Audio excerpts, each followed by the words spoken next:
We drive on them, over them every day. They are hit by rain, hail, and snow, and the weight of every kind of car and truck. It takes work and money, a lot of money, to keep them safe. This one's not so bad. Some of them are much worse. Eric Easterly with the Kent County Road Commission is one of the engineers who inspects the 166 bridges in the county. He first takes me to the bridge on 12 Mile Road over the Rogue River in Rockford. Worst case scenario on this bridge, which is on an interior beam, multiple strands lost. Those strands are what carry the weight of your car when you're driving across the bridge. Each beam has between 30 to 40 strands, sometimes more. You're seeing a steel strand exposed here, which you can see as pretty heavy rusting. This bridge is one of 4 bridges in Kent County that would classify as being in poor condition. It was weight restricted just a couple months ago.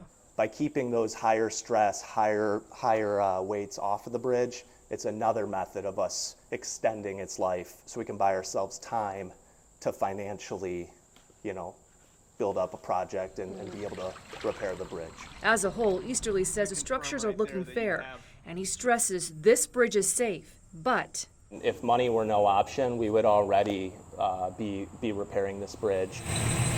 not too far away on Rogue River Road, things are looking better for this bridge. Crews are working on a partial repair. And it's even better on Packard Drive. It's in good condition after a partial repair last year. But what's really concerning for Easterly, inflation has caused the cost of construction materials to skyrocket. This project cost $500,000 last year. Same project down the road, and that project is costing about $1 million.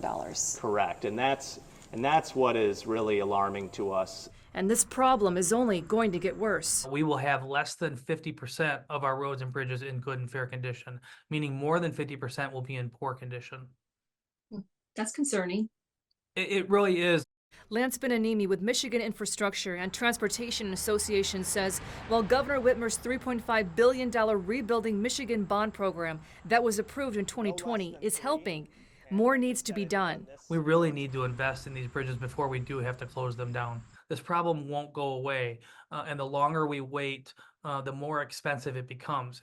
The numbers aren't going in the right direction for the more than 11,000 bridges in the state. According to the Transportation Asset Management Council, the number of good bridges has been declining since 2016, but the number of fair bridges has been going up. While the number for poor and severe bridges is not getting any worse, it's not getting any better. Honestly, we're worried now, and we're regularly talking with other county agencies, with MDOT, and with as much as we can, trying to reach out to legislators, not just in the state, but nationally. But something needs to be addressed for infrastructure funding, and it needs to be addressed now. I take their concerns to Congresswoman Hillary Skolton, who serves on the Transportation and Infrastructure Committee. What's your response to that? This report is absolutely correct.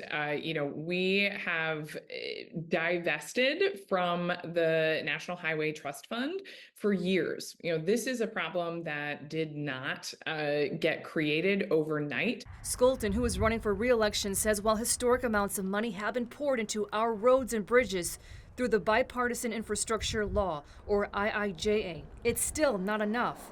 She's hoping Congress will vote for more money for these bridges. Some of the provisions that are expiring from the IIJA will have the opportunity to be reinstated, and we'll have an additional opportunity to invest in our roads and bridges. So is Easterly. We need more. And he is concerned about the dozens of other bridges in his county that will need to be addressed sooner rather than later. We're looking at 60 plus bridges that are going to need significant revenue investments in the next 10 years.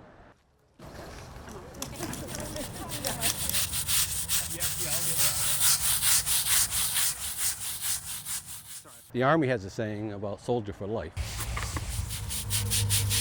I try to carry that forward by doing public service to this day. David Enos joined the Marine Corps when he was 17, traveling around the world serving his country. It was the most rewarding 22 years of my career, and I'd do it again if I wasn't so old. Now he's joining 20 other volunteers and veterans to give back to those who served beside them. They're willing to give the ultimate sacrifice and die for their country. So knowing that we're here to help them, at the end of their life, really makes us feel good. The event was supposed to take place 2 weeks ago, but was postponed due to weather. Organizers say it fell on the perfect day, though, Earth Day. We need to help protect our Earth for all of the future generations. Everybody enjoys being outside and doing fun things, and without all of us volunteers coming out and helping clean up, realizing that everything we do impacts the environment, it's really important to always keep that in mind.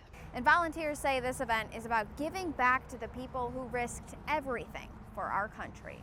It's important, I think, to show the family members that come here that they aren't just planted in the ground and forgotten. They plan to head to Fort Custer National Cemetery next on May 18th. Well, this vehicle might just look like a bus or van sitting in the middle of GVSU's Allendale campus, but if you step inside, it's actually a mobile barbershop giving some students whole new access to haircuts on campus. Stephen Harris is a fourth-year student at GVSU. He knows how challenging finding the right barber can be. I'm actually from Illinois, so like coming here, it was kind of like where do I even go to get a haircut? Where do I go locally? Do I have to go to Grand Rapids? Do I have to go to Muskegon? An assistant professor at the university says through conversations with students and other campus leaders, she's also seen how a lack of barbers nearby that are familiar with all hair textures can have an impact. A number of students did not attend the career fair because they did not have a haircut, because they didn't have access to a haircut. Now a new resource is becoming part of the solution. This is as close as you're gonna get to a barbershop on wheels. On Mondays and Tuesdays, Cecil Jackson, owner of the Executive Cut in Grand Rapids, brings his mobile barbershop to GVSU's Allendale campus. That was one of my intentions when I got the bus, was to come to the college, because I know kids coming from different cities, different states. Through a collaboration with several campus departments, students can receive a free haircut at the mobile shop.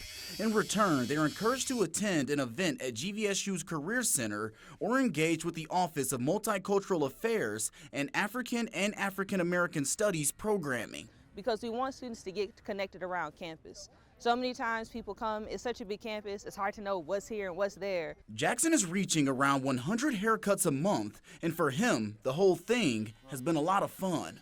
It's a blessing just to hear some of their stories, hear some of their passions, you know what I mean, some of the career paths they taken. And Marie says the haircuts are paying off in more ways than one. I see them be more confident. I see them perform at a higher level. I just see students come in and I just see the shine.